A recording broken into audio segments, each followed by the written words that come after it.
Students, आइए हम continue करते हैं हमारा discussion regarding linear measurement. Linear measurement के बारे में हम बात कर रहे थे। लीनियर मेजरमेंट की जो नॉन प्रिसीजन और प्रिसीजन इंस्ट्रूमेंट्स हैं उनके बारे में हमने पिछले लेक्चर्स में डिस्कस किया है। हमने देखा कि ऐसे इंस्ट्रूमेंट्स जैसे कि स्टील रूल, जहाँ से हमें बहुत ज़्यादा एक्यूरेसी की ज़रूरत नहीं है, जो वर्कशॉप स्टैंडर्ड्स के होते हैं, ऐसे जो इंस्ट्रूमेंट्स हैं उन्हें हम non precision linear measuring instruments कहते हैं। और वो इंस्ट्रूमेंट्स जो हमें बहुत प्रिसाइज रीडिंग देते हैं, जो लीनियर मेजरमेंट जैसे कि लेंथ, डायमीटर, डेप्थ एक्सेट्रा, जो हम लीनियर मेजरमेंट कोई भी लीनियर डायमेंशन मेजर करने के लिए हम यूज़ करते हैं, उसे हम प्रिसीजन इंस्ट्रूमेंट कहेंगे। इन दैट कंटिन्यूएशन हमने ये भी देखा कि लीनियर मेजरमेंट कैरी आउट करने के लिए हमें सरफेस प्लेट की ज़रूरत होती है। और सरफेस प्लेट कैसा होता है, उसे हम कैसे यूज़ करते हैं और उसका मटेरियल्स क्या क्या है, ईच मटेरियल के अलग अलग जो एडवांटेजेस और डिसएडवांटेजेस हैं, ये सब हमने पिछले लेक्चर में डिस्कस किया था। नाउ बात करते हैं स्पिरिट लेवल की।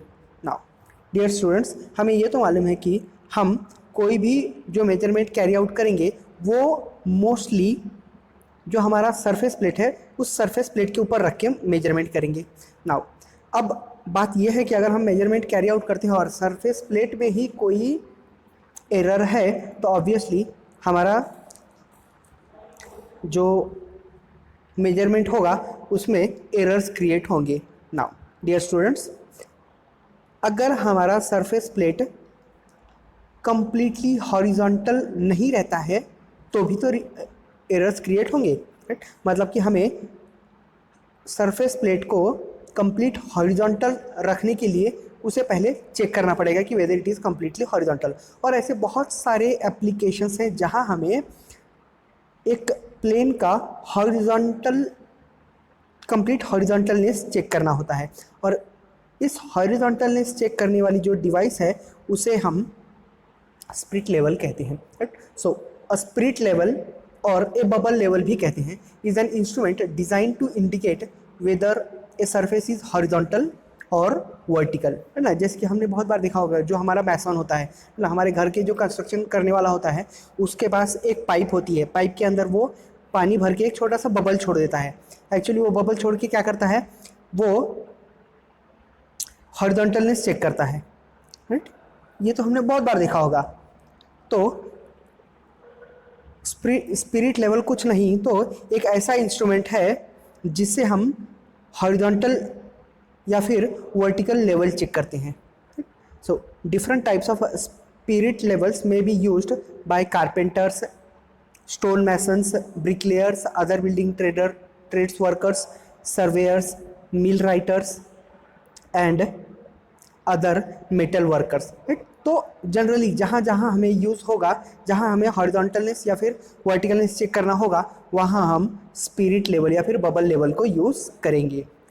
And engineers spirit level is generally use to level machines को लेवल करने के लिए यूज़ करते हैं हम। Although they may be use to level large work pieces on machines such as planers, spirit levels are also used in building constructions. उन्हें हम building constructions के लिए यूज़ करते हैं। इस पे हमने बात किया है, राइट। नाउ आपके सामने फिगर में देख सकते हैं कि स्पिरिट लेवल क्या होता है। एक्चुअली स्पिरिट लेवल में ऐसा कुछ ग्लास कंस्ट्रक्शन, फ्रंट व्यू आप देख लीजिए और ये टॉप व्यू देख सकते हैं, ठीक। तो एक ग्लास कंटेनर है और उस ग्लास कंटेनर के अंदर हम लिक्विड भर देते हैं और लिक्विड के अंदर थोड़ा सा एयर एंट्रैप कर देते हैं सच दैट वो बबल क्रिएट करेगा, है ना। आप देख सकते हैं कि जैसे ये सरफेस है, ये कंटेनर है, कंटेनर के अंदर ग्लास से इनकम्पास कर दिया है, ग्लास से इनक्लोज करने के बाद उसके अंदर लिक्विड और एयर फिल कर दिया है सच दैट जो एयर है वो एक बबल क्रिएट करेगा। तो ऑब्वियसली जब हम इस हमारे इंस्ट्रूमेंट को किसी सरफेस के ऊपर रखेंगे तो जिस तरफ वो टिल्टेड रहेगा, जो बबल है उसके अपोजिट डायरेक्शन में जाएगा, राइट ना। कौन सा प्रिंसिपल यूज़ करेगा ये? ऑफ कोर्स हमें मालूम है कि जो एयर एंट्रैप्ड है उसकी जो डेंसिटी है वो लिक्विड से कम रहेगी, तो ऑब्वियसली वो हमेशा ऊपर की तरफ जाने की कोशिश करेगा।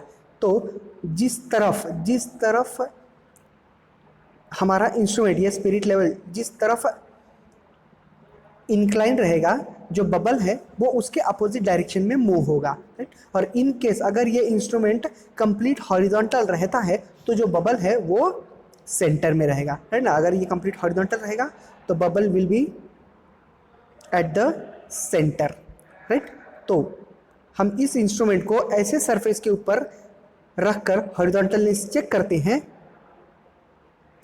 जहां पर वो उसके डायरेक्शंस चेंज करता है, right. So my dear students, इसके हम कुछ एप्लीकेशंस देख लेते हैं, जैसे कि measuring small angles and inclinations, determine position of surface with respect to horizontal position, establish the horizontal datum. अच्छा भाई, देखते हैं हम इसका वर्किंग प्रिंसिपल क्या है। जो हम स्पिरिट लेवल की बात कर रहे हैं उसका वर्किंग प्रिंसिपल क्या है।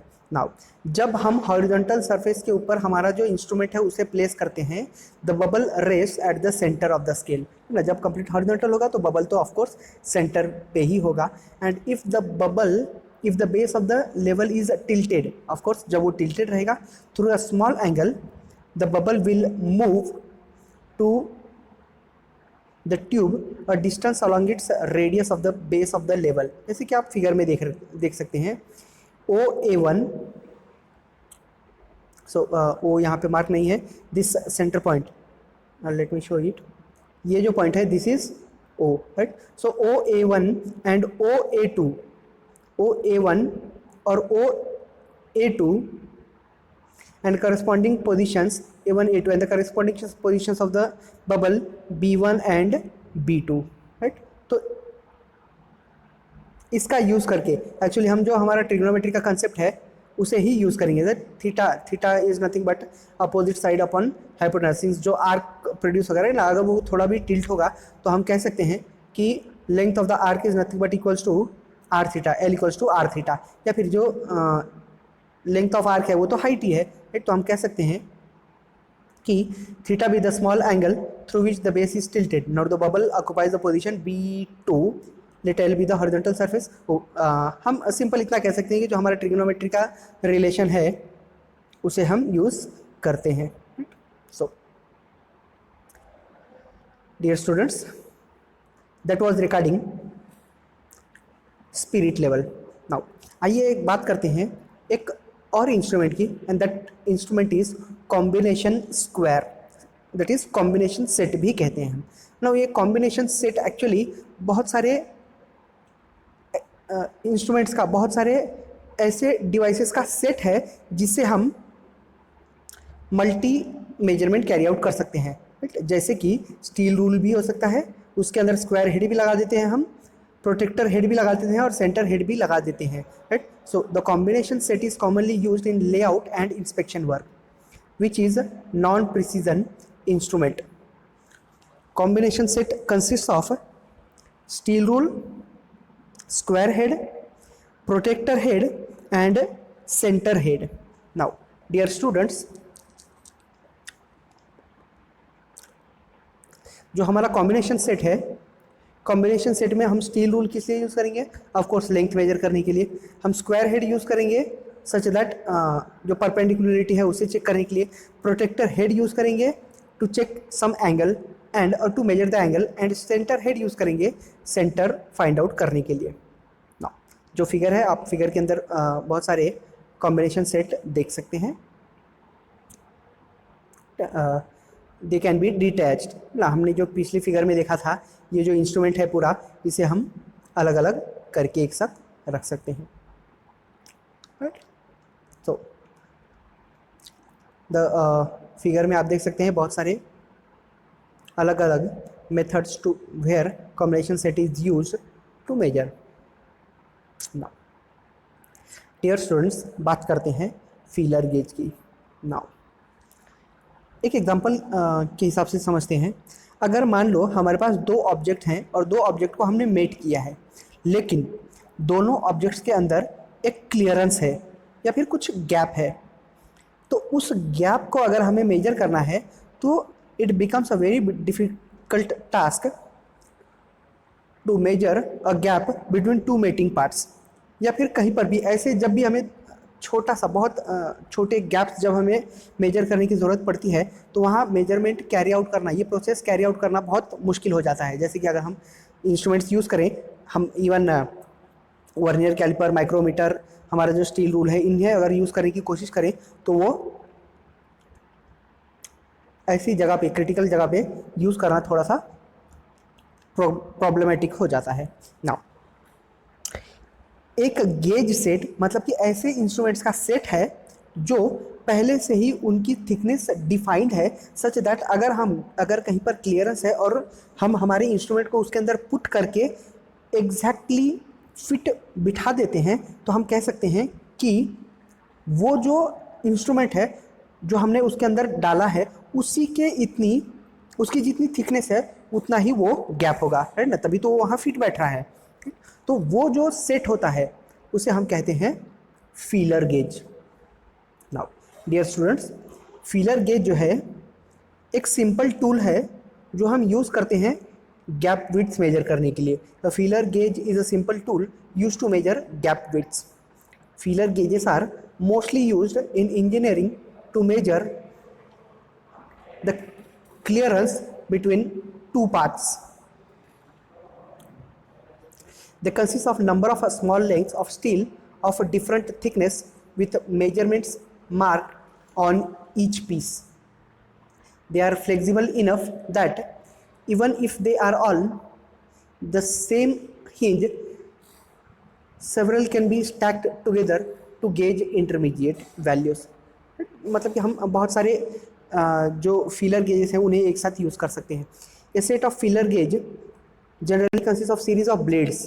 ये कुछ ब्लेड्स जैसे होते हैं जिनकी थिकनेस वैरी होती है और उनकी थिकनेस कहाँ से 0.03 टू 1 mm तक हो सकती है। इसके आगे के जो हम चाहिए तो हम कॉम्बिनेशन में यूज़ कर सकते हैं। The blade are made of heat treated bright polished tool steel. The width of the blade in 12 mm at the heel and taper for outer part. So dear students, अच्छा भाई, ये आपके सामने जो फिगर दिख रही है, this figure shows the feeler gauge. जैसे कि आप देख सकते हैं ये ब्लेड है ना, this is blade, this is blade, this is blade. बहुत सारे जो ब्लेड्स हैं इनकी थिकनेस वैरी हो रही है और ये जो ब्लेड्स हैं इनकी जो थिकनेस है वो थिकनेस उनके ऊपर मार्क किया हुआ है। जैसे ये फर्स्ट ब्लेड कितना है 0.30 mm, 0.70 mm, राइट। ऐसे हर एक ब्लेड, जैसे ये दिख रहा है 0.10 mm, राइट। तो ये जो ब्लेड्स हैं इनकी थिकनेस वैरी होती है और अगर हमें ऐसी जगह जहाँ पे कुछ गैप है उस गैप की विड्थ कितनी है ये अगर हमें मेजर करना है तो ऑब्वियसली हम इनमें से ब्लेड्स उस गैप के अंदर फिट करेंगे और जो ब्लेड उसके अंदर फिट हो रहा है ऑफ कोर्स वो जो गैप होगा वो उस ब्लेड के थिकनेस के बराबर होगा, right. So that is how a feeler gauge works. हमने देखा कि जो फीलर गेज है that are made of heat treated, since जो फीलर गेज है वो हमेशा अगर हम कहीं पे गैप में यूज़ करेंगे तो they are more prone to wear, right ना, उनका कुछ फ्रिक्शन क्रिएट होगा और वियर रेजिस्टेंट हमें उन्हें बनाना चाहिए। So these blades are made of heat treated bright polished tool steel. Now उनका जो स्टैंडर्ड है दैट इज़ IS 3179 रिकमेंड करता है कि 7 sets of feeler gauges with thickness from 0.03 to 1 mm तक होना चाहिए and each set is devised so as to permit maximum utility with minimum number of blades. अच्छा भाई, अब ये जो सेट है सेट के हिसाब से उनके अलग अलग ये स्टैंडर्डाइज है कि जो सेट नंबर 1 है उसके अंदर 8 ब्लेड्स होने चाहिए और उनकी जो थिकनेस होनी चाहिए वो 0.03 mm से 0.01 mm तक होनी चाहिए, राइट। तो अब अलग अलग रेंजेस में ये जो हमारा सेट है, जैसे कि ये एक this is 1 set of feeler gauge, ऐसे total 7 set of feeler gauges defined है, right. Set number 1, set number 2, अब ये स्टैंडर्डाइज है, राइट। मतलब कि जब हमने कहा कि सेट नंबर 8 तो सेट नंबर 8 का जो रेंज होगा वो 0.03 टू 0.01 के अंदर होगा और ये स्टेप्स में होगा, राइट। मतलब कि अलग अलग ब्लेड्स होंगे। जब हम बात करेंगे सेट नंबर 16 तो सेट नंबर 16 का जो रेंज होगा दैट विल बी 0.03, 0.04। ये जो ब्लेड्स हैं अच्छा, जब हम सेट नंबर 3 की बात करेंगे, सेट नंबर 3 में टोटल नंबर ऑफ 8 ब्लेड्स होंगे और उनकी जो थिकनेस होगी वो ये यहाँ जो टेबल में मार्क किया है। ऐसे ही सेट नंबर वाइज कितने ब्लेड्स होने चाहिए और उन ब्लेड्स की थिकनेस कितनी होनी चाहिए, दैट हैज़ बीन स्टैंडर्डाइज्ड। अच्छा भाई, so you can again see one more feeler gauge.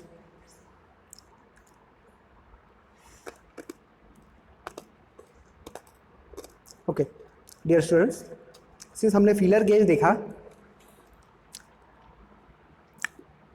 जो हम कहीं पर गैप की जो विड्थ होगी वो मेजर करने के लिए यूज़ करेंगे, और क्या किया हमने, बहुत सारे ब्लेड्स की थिकनेस, वैरिंग थिकनेस के ब्लेड्स एक साथ हमने कंबाइन किया और उसे हमने कहा ये फीलर गेज है। तो ऐसे बहुत जगह पे हमें ज़रूरत पड़ती है जहाँ हमें जो थ्रेड होता है उस थ्रेड को मेजर करने की ज़रूरत पड़ती है ना। वो जो थ्रेड है उस थ्रेड का पिच कितना है ये हमें मेजर करना पड़ता है ना। हमें पिच मालूम है कि pitch is nothing but the distance between corresponding points of the adjacent screws, ये पिच होता है। तो ये जो पिच हमें मेजर करना है, तो obviously measuring a pitch becomes a bit of difficult task. Of course pitch measurement के बहुत सारे मेथड्स अवेलेबल हैं, लेकिन अगर जैसे हमने फीलर गेज का यूज़ करके डेप्थ मेजर किया या फिर विड्थ मेजर किया, तो ऐसे ही अगर हम अलग अलग पिच के कुछ गेजेस तैयार कर दें सच दैट किसी स्क्रू थ्रेड के ऊपर जब हम उन गेजेस के ब्लेड्स को पुट करें तो वो उनके साथ एग्जैक्टली मेट हो, तो हम कह सकते हैं कि उसका पिच का जो पिच है उस जो स्क्रू है उसका पिच जो हमारा गेज है उसके ऊपर जो मार्क है उसके इक्वल है, राइट। तो बात करते हैं स्क्रू पिच गेज की। Screw a thread pitch gauge also known as screw pitch gauge और pitch gauge is used to measure the pitch of a screw thread. Thread pitch gauges are used as a reference tool in determining the pitch of a thread that is on a screw or in a tapped hole. This tool is not used as a precision measuring instrument. This device allows the user to determine the profile of the given thread and quickly categorize the thread by shape and pitch. This device also saves time. तो आप figure में देख सकते हैं कि हमारे पास अलग अलग सेट के पिच गेजेस हैं, right. So this is again a pitch gauge जिसके ऊपर ये जो मार्किंग्स है, ये जो ब्लेड्स हैं, ये अलग अलग पिचेस के ब्लेड्स हैं, राइट। ये एक सेट है। तो एक्चुअली हम अलग अलग पिच साइज के ब्लेड्स एक साथ कंबाइन करके और एक गेज सेट बनाते हैं जो हम किसी भी स्क्रू के या फिर स्क्रू थ्रेड्स हैं उनका पिच मेजर के लिए यूज़ करते हैं। क्या करते हैं हम, सिंपली इस पूरे सेट में से अप्रोप्रिएट ब्लेड्स जो भी हमारा स्क्रू है उसके ऊपर माउंट करते हैं, और एग्जैक्टली अगर वो माउंट हो रहा है तो हम कहते हैं कि जो ब्लेड्स उसको माउंट हो रहा है या फिर उसके साथ मेट हो रहा है, एग्जैक्ट मेट हो रहा है, उसके बराबर उस स्क्रू की पिच है, राइट। सो जैसे कि आप देख सकते हैं कि ये हमारा स्क्रू है। अब अगर हम इसमें से ब्लेड्स उठाते हैं तो ब्लेड लेकर के हम उसे, ये जो स्क्रू है, स्क्रूज के ऊपर, इसके ऊपर रखेंगे, राइट। जब उसके ऊपर हम रखेंगे तो ऑब्वियसली कुछ जैसे कि यहाँ के इनमें से कोई ब्लेड्स उसके ऊपर एग्जैक्टली मैच होगा, तो जो ब्लेड मैच होगा उसके ऊपर जो भी नोटेशन लिखा होगा, अब वो उसके स्क्रू पिच के नोटेशन होगा, वो उसका स्क्रू का पिच कितना है, राइट। तो वो जो इससे मेट होगा उस ब्लेड का स्क्रू पिच और इस स्क्रू का पिच सेम होगा, तो हम हमारा मेजरमेंट उस पिच को यूज़ करके कैरी आउट कर सकते हैं। So dear students, in today's lecture we have discussed screw pitch का कंस्ट्रक्शन और उसे कैसे हम यूज़ करते हैं for measuring pitch of screws. और हमने ये भी देखा कि we have feeler gauge which is used to measure the gap और width of the gap by filling the gap, and that set of blades is feeler gauge. So In the coming lectures, we will discuss some more gauges and instruments. So continue, be in touch. Okay, thank you.